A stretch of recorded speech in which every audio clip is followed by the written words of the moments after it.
So yeah, you're up here doing a shoot for Greenlight Creative. You're Yeah. down at Heritage Park. Yeah. So exactly, what does that shoot all about that you're doing?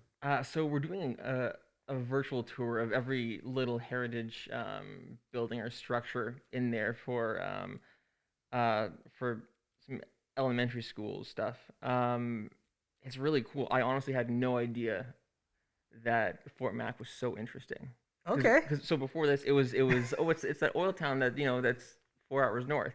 No, I had no idea that there was just a dirt road going to Fort Mac just until like 30 years ago, or that there was no electricity until the 1960s. It's crazy. I cannot believe it, but it's really cool. I'm glad that I came here. Yeah, Yeah. no, and That's very pretty cool. cool. Yeah. Now, before we get started, there's so many questions I have for you. You're going to be doing a lot of talking today. The first thing I want to talk about is your nickname. How did this Amander start? Um, we were in, man, we were really young, and my like best friend Nikki was trying to call out to me one day, and she just stuttered on my name and called me Amander, and it stuck. My parents even call me Amander, my family, everyone. It's just, That's yeah. awesome. That's how nicknames start. That yeah, and it's been true. Like even my little guy calls me Amander. That's Yeah. awesome. Okay. I know nothing about the services whatsoever. So, were you in Canada for the whole time? Were you deployed? How, like, where, what? Well, in the army, I did do a fair bit of work overseas in Northern Europe, Norway in particular. Okay. It was a Cold War. It was the early '80s. A lot of work up in the Arctic, Canadian Arctic. Okay. Then I got sent to teach in combat school in Petawawa, Ontario. Spent a couple of years teaching there, and then I just I had two children, and I did some reflecting on my life and Mm, looking forward, seeing where I wanted to go and where I wanted to be. right.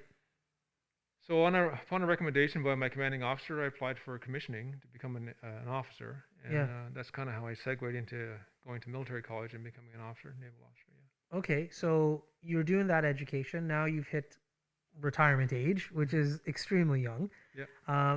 Did you have to go back to school to get your education degree, or was Yeah, I that built did. So in? what happened? Just to back up a bit here, I really had no intentions of leaving the military.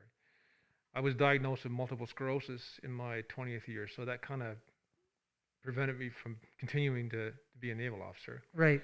So the military assisted me in that transition from military to civilian life, and I'd already had a degree from military college, so I had to get a education degree. Yeah. So as part of my transition to civilian life, they did assist me in achieving the degree. So I went to Acadia University and got my education degree. Okay. And once I finished my degree, I officially left the military Right. and started my life as a teacher. Now, introduce yourself and tell everybody who you are and what you're about. Hi, yeah, I'm Willie. I'm a producer at Shaw Spotlight, and I also I'm a youth pastor, and I do some stuff with District Recording Studio and Lionheart Camp Kids Art stuff in the city. Yeah. Nice. All right. Well, Willie, thank you very much for showing up today, man. Really do appreciate it. So, that's what I live for, to meet new people and find out about their story here in Fort Mac. So, on that note, as you guys know at this point, I don't introduce my guests because they do a much better job than I ever will. So, can you please introduce yourself and tell everybody who you are?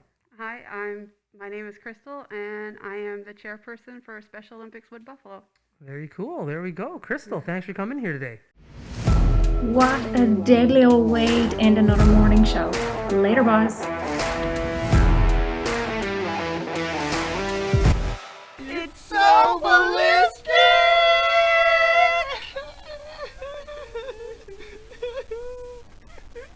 Talk about quenching your ugly thirst.